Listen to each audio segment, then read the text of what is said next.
Hey, I'm Jake. I make RPG supplements and videos about Pathfinder 2. Being new to Pathfinder 2, or PF2, but a longtime lover of D&D, I want to share the things that I find along the way and share them with you in a way that makes them easy to digest and hopefully fun. Now, can we create a changeling battlesmith artificer from 5e in PF2? Well, let's see how close we can get. The main features of Battlesmith are that you can cast damaging and protective spells flavored as little machines or like a gun that shoots acid, for example. And of course, the Steel Defender, a robot that attacks, can shove enemies, and has a reaction to protect you. Also, if you're a small race, you can ride it. The Artificer also gets infusions, which are minor magic items that you can make and use, and at this level, they're mostly utility, like armor that holds an extra set of tools, or minor combat bonuses like +1 to hit and damage, or +1 to AC. I'm going to start from first level with ancestry selection and backgrounds to show you an idea of how you could pull feats and skills and powers from PF2 to make nearly anything you can think of. I'll only be taking the build to 5th level to give you a start, then you can take it from there. And that brings us to the fox-faced flatfoot today. This will be a Kitsune Inventor who dips into the Investigator archetype for story reasons. But our flatfoot has a secret. Shh, not telling. You'll just have to wait to find out. First, what is a kitsune? It's a Japanese mythology-based anthropomorphic fox person who calls on the magic of the spirit world with their magical tail, or tails. They can take feats to get more tails and more magic powers. It's pretty cool. They're also natural shapeshifters, though to start off with, it's just between two forms, a furry fox-headed and tailed bipedal humanoid, and either a fox or a different humanoid without any foxy features. In myth, more tails is associated with greater wisdom and connection to the spirit world and its magic. Sadly, our character, whose name is Aloysius, has only one tail, which disappoints him whenever he visits his kitsune family, which is extremely rare because of his obsession with one particular criminal, a were-rat murderer who poisons his victims and seems to delight in tormenting Aloysius himself. Yes, I'm going with Aloysius throughout the whole video. They have a strange rivalry and antagonistic relationship thing, like Sherlock Holmes and Moriarty, I guess you could say. Our detective doesn't work for any particular legal agency, which gives him the freedom to experiment and tinker with his innovations and gadgets. He's really into little toys and constructs that help him with a particular task. You might think of him as a monotasker master. But at all times, he is focused on tracking down and capturing this were-rat who has named himself as Snakebite to Aloysius, and who was responsible for the death of not one, but 3 people who were beloved by Al. I'll go easy on you, Al. And because this criminal has not only murdered people that were close to Al, including his mentor, but has also gone on to kill people in other nearby communities, Aloysius the fox-faced flatfoot has tracked the vile were-rat from town to town for hundreds of miles by now. And Snakebite seems to always be just one step ahead of Al, and leaves little notes mocking him here and there. Now, I'm going to do this build rundown a little different from the last one. I'm going to go through all the class levels first, then get to the Ancestry and Heritage, which I'll explain to you later. We will choose a background that will help our later investigations, Undertaker. We can increase 2 different abilities by 2 each. One has to be either Intelligence or Wisdom, and we'll choose Intelligence.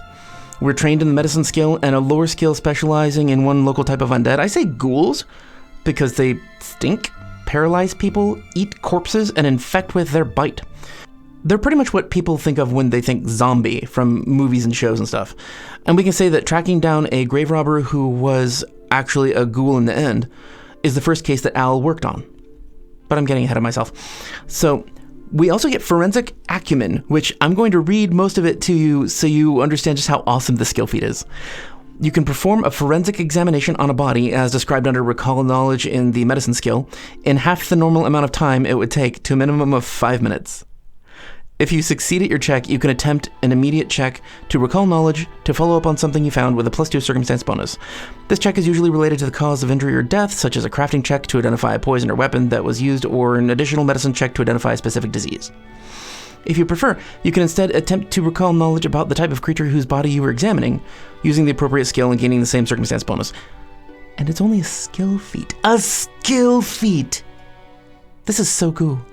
So we learned about the body, its functions, and how to determine the cause of death, thereby assisting local law enforcement in catching murderers.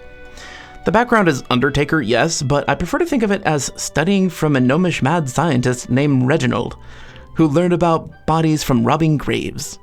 In fact, he was caught doing it, but the deputy involved saw promise in Reginald's passionate obsession, and so he was put on the payroll and quickly became indispensable to the sheriff's office. Aloysius assisted Reginald in his work daily and even lived with him for a few years, and in exchange the little gnome taught Al about alchemy and studying the dead to bring peace to the families of victims. Really cool, noble beginning. And how did Aloysius help Reginald in his lab? Why, as an inventor, of course. So let's go over the first level of the inventor. Skills. Crafting is given to us by our class, which is kind of cool. Then we take deception, stealth, diplomacy, society, survival, and our background gave us medicine. And there are a couple of others for you to take whatever you like. The only really necessary skill is crafting.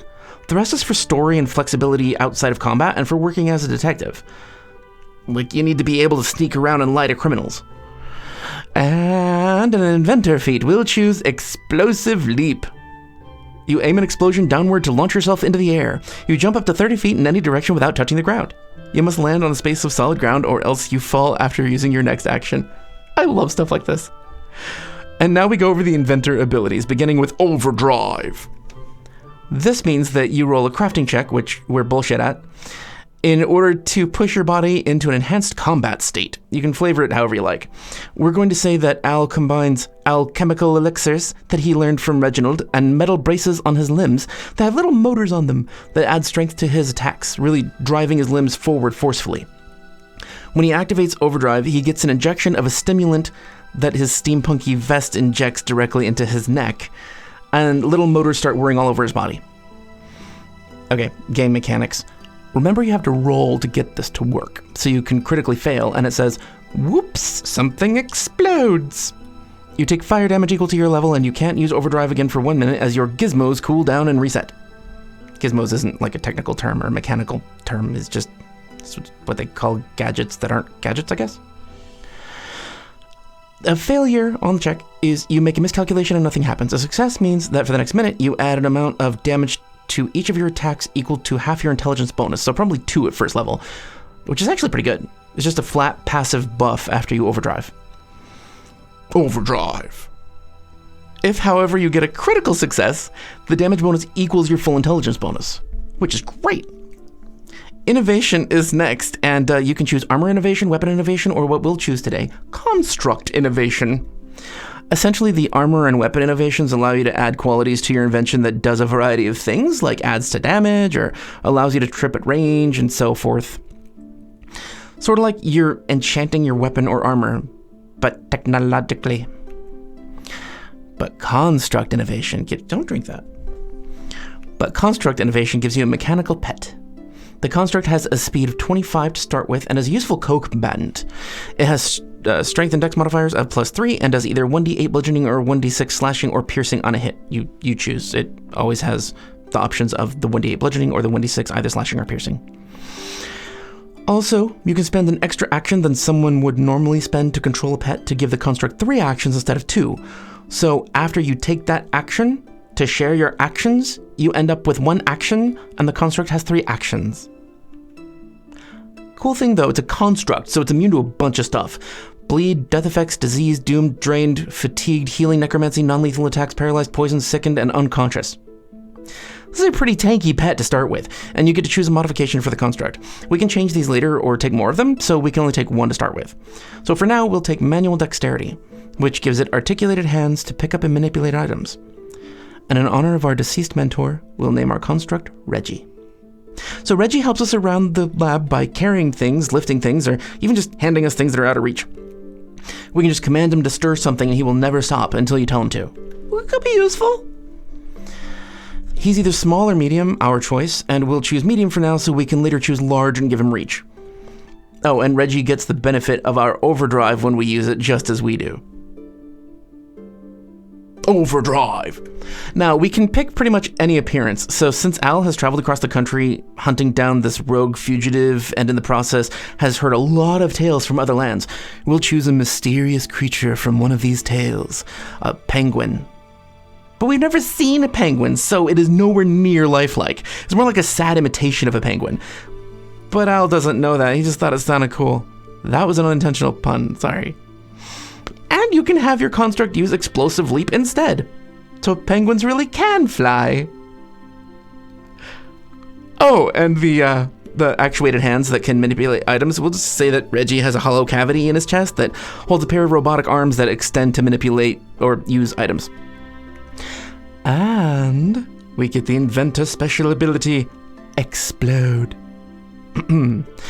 Your innovation is a creation barely held together by your own engineering, always on the edge of completely falling apart. Though this adds risk, it also means you can coax it to perform far beyond its design specifications using special unstable actions. While inventors can learn various unstable actions over their career, all at least know how to make their innovation explode. You intentionally take your innovation beyond normal safety limits, making it explode and damage nearby creatures without it damaging the innovation. Hopefully. The explosion deals 2d6 fire damage with a basic reflex save to all creatures in a 5-foot emanation around you, if you're wearing or holding the innovation only, or around your innovation if your innovation is a minion, so it's around Reggie. At 3rd level and every level thereafter, increase your explosion's damage by 1d6. So this is a mini fireball that we can use at least once per day, and it hits a 5-foot radius around our construct. Later we can change it to cold damage, because penguin. And also at 1st level, we gain Peerless Inventor, which gives us the Inventor feat, which lets you craft stuff and learn and create formulas for items. You also gain Shield Block, which is really cool. This character is actually really good in a fight. Then at 2nd level, we take the Inventor feat, Reverse Engineer. It says, you are incredibly skilled at reverse engineering items to learn their formulas or disassembling them just to disable them. You gain a +2 circumstance bonus to crafting checks to reverse engineer a formula from an item. If you get a critical success on your crafting check, you can opt to both create the formula and reassemble the original item at the same time, leaving you with the formula and the item instead of the formula and raw materials equal to half the item's value.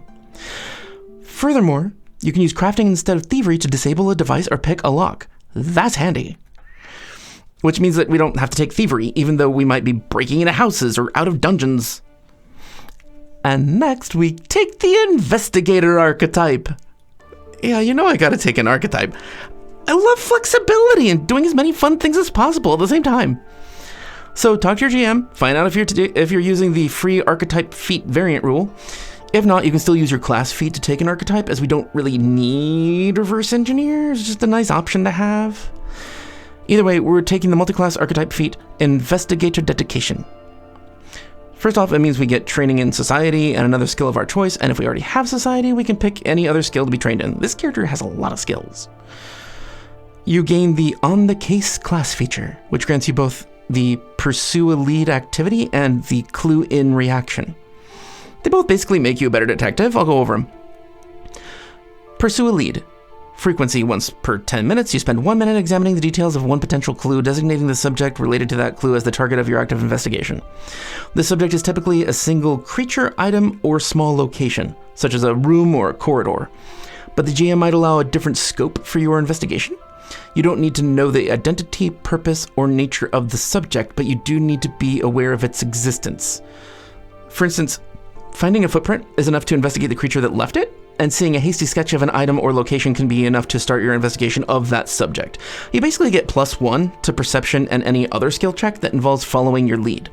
You can maintain 2 active investigations at a time, so 2 leads. Clue In is the other ability. Frequency is once per 10 minutes, it's a reaction. Another creature gains your Pursue a Lead circumstance bonus to checks investigating your subject. So you're like helping other people do the same coolness that you do. And that's all you get from Investigator for now. But that's enough to explain our backstory, how we continue following the trail of our nemesis, and how we ended up anywhere the GM wants us to wind up. As a GM, that's really handy. You can just be like, yeah, you're here now. Why? It doesn't, background. Also, at level 2, you get a skill feat, and we're going to take Alchemical Crafting. Oh, hell yes. This skill feat allows us to add 4 first-level alchemical formulas to our formula book, and we'll choose Forensic Dye, Numbing Tonic, and any 2 others you like. This will help us in our investigations and give us more variety of tools to use. Numbing Tonic gives you 2 temporary hit points every round for 1 minute. Forensic Dye makes blood or chemicals you're looking for glow if you brush it on the area they're in. I just love that this is in the system at all. This character is a forensic investigator. Inventor, Fox. The alchemy is actually giving us an ability that's much like a spell that the Artificer from 5e gets as well. Heroism. Heroism gives you more temporary hit points per round than the Numbing Tonic, So the numbing tonic isn't nearly as good, but you can eventually increase it to be more temp HP than heroism. At level 3, we get the Expert Overdrive class feature, which makes us expert in crafting, so we add 2 to our crafting rolls, and when we go into Overdrive, we add 1 more point of damage to each attack. And so does our penguin bot, Reggie. Also, we can spend a day of downtime and roll crafting to change one of our construct's modifications. Cool. Don't really need it most of the time, but if you know ahead of time that you're just going to be doing combat for the next few days and the manual dexterity won't matter as much, then you can give it a movement rate of 40 or stealth or tremor sense or a swim speed or ranged attack. You can only have one of these things at a time for now. And third, we also get our first general feat, and I'd like to double down on our investigator/spy capabilities with read lips. We can tell what people are saying from a distance. That's cool, and theoretically really useful. Now, 4th level, we get another class feat, and we'll take Gadget Specialist. Inspector Gadget. So gadgets are a part of inventors that I didn't mention before. As an inventor, you can craft gadgets with your crafting skill. With a feat, you can also make 2 extra per day that are consumable. Then they fall apart at the end of the day, so no matter if you have any downtime or not, you always will have at least 2 gadgets. And gadgets are weird and fun. I've added a bunch of gadgets to our character sheet that you can download for this character, as well as some other alchemical goodies. Gadgets are things like impact foam. It prevents up to 20 fall damage by making you look like a big marshmallow. Explosive mines, because sometimes you don't want to be followed. It does fire damage in an area. Instant spy. This is why I wanted to take Gadget Specialist, so we can place a little device somewhere inconspicuous and record up to 1 hour of sound, then play it back later. Awesome! You also have clockwork goggles, because steampunk. It gives you low light and dark vision for 10 minutes. And Gadget Skates. Go Gadget Skates. Oh my god, you have to say that when you use this. For 1 action, you double your speed for up to a minute, but it's really hard to steer. Also, Gecko Pads. It suctions you to walls to give you climb speed for 10 minutes. This is great stuff. That is something that 5e just doesn't have. I'll gladly take these over the shield spell from 5e. It works a little bit different than P2. I'd also like to say that we have like a couple of gadgets that just hold stuff for us or can be activated to constantly turn something just to help us around the lab. Because we totally have a crime lab with random little doodads and gizmos all over the place. Okay, so we also get a skill feat and we'll take Improvised Tool. It just totally makes sense for an inventor to be able to do. You can repair damaged items without a repair kit, and if you have raw materials laying around, you can make these items. A basic caltrip set, candle, compass, crowbar, fishing tackle, flint and steel, hammer, ladder, piton, rope, 10-foot pole, replacement thieves' picks, long or short tool, or torch, without consulting a basic crafter's book. Cool. And now we can either take an investigator feat, in which case I'd take That's Odd, or we can take Investigator's Stratagem. It takes an action and means that you study one particular opponent. You get to roll your first attack against that creature ahead of time, and then decide if you want to attack or not. So this is really useful for combat, but I'll read you That's Odd too, so you can decide. When you enter a new location, such as a room or corridor, you immediately notice one thing out of the ordinary. The GM determines what it is or whether there's nothing reasonable to pick up, skipping obvious clues that can be easily noticed without a check or specifically looking for them. You learn only that an area or object is suspicious, but not why it's suspicious. For example, if you entered a study with a large blood stain on the ground, the blood stain is so obviously suspicious, it's evident to you already. So the GM might note that there's something suspicious about the desk drawer instead. You would then need to investigate the drawer further to find out what specifically is out of the ordinary. That's Odd doesn't reveal whether creatures are suspicious. So you see, one is good in combat and the other one is good for outside of combat, and might annoy your GM or your whole party. Definitely talk with your GM and your party before picking That's Odd if you decide you want that one. It can mess with plot, but it can also just irritate other players, especially if they made a character that's like really good at searching. You're like, nope, I already know that. Now, at 5th level, we get Inventor Weapon Expertise. Your proficiency ranks for simple and martial weapons and unarmed attacks increase to Expert. Okay, you're better at hitting stuff. Great. Now we have our 5th level Battlesmith, Artificer, Inventor, Investigator, Inspector, Gadget, Fox, Face, Flatfoot. Now we talk about our ancestry. As you know, we chose Kitsune, which is an ancestry. I didn't say what heritage we chose. You see, when Reginald was killed by snakebite, Aloysius was there. In fact, he was helping Reginald with an experiment in mutagens, and there was an accident. Al's heritage changed. The mutagen combination that spilled all over him made him a furious, starving were-rat beastkin. It wasn't his fault, it wasn't even Reginald's fault, really, only an accident that claimed the lives of 2 people that day. One to be buried as an honored loved one, and one doomed to spend the rest of his life hunting himself across the globe. Always out of reach of the truth that he just can't handle. That Aloysius is snakebite. And everything the were-rat does is to bury himself further in a lie. The lie that he is a different person and that Aloysius isn't responsible for killing his mentor and friend. Our character has 4 forms to change between. Kitsune, as I described earlier, a bipedal humanoid rat form, a tiny rat pest form, and any humanoid form he likes, thus satisfying the changeling part of this build conversion. At 1st level, we took the critter shape for rat from the beastkin heritage, then at 5th, we took shifting faces from the Kitsune ancestry. Snakebite uses his mastery of alchemy to poison people and destroys Al's projects to hurt himself in his anger, and uses his rat critter form to get into places that Al doesn't believe he could get to, so he can have a clean conscience if Snakebite crawls under a door and poisons someone, for example. And Al's attempts to track and hunt his other half are often sabotaged by Snakebite. Because Al might not be aware of Snakebite, but Snakebite's aware of Al. Now, you could play this a few different ways. You could play it the way I've portrayed, and maybe at some point Al and Snakebite realize they're the same person and resolve a few things. Then they become the same person again and deal with their guilt. Or they stay as separate people, but work together. Al taking the more cerebral parts of the adventure, and Snakebite arising whenever combat or subterfuge is to be had. I've included 5 different kinds of poison on the character sheet that Snakebite has mastered, and he also loves using acid to destroy evidence, so he has that too. And Blood Eye Coffee to drink as he's changing back to make Al feel alert so he doesn't notice how much his body has been used while he was suppressed. Snakebite also makes great use of reverse engineer to get into places or to disable traps that Aloysius has set up for himself. And Al has a few things that are just his as well. He keeps a small gun in his coat pocket for self-defense. He keeps a polytool on him at all times so he can always use his crafting for traps or whatever. He loves the science of alchemy and invention. Also, for some reason, his construct Reggie will only respond to him. It may be that he feels so much guilt that Snakebite doesn't believe he can use the construct, so he can't.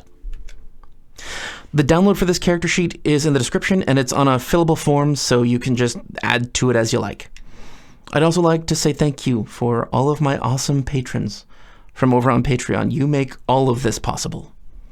Hit the like button if you like this, dislike if you didn't. Leave a comment letting me know if I made any mistakes or if you have ideas that would be fun for this character. And thank you for joining me, my friends. And remember, you're not a person. You're a brain piloting a bone mech covered in meat armor. Okay, now bye-bye then.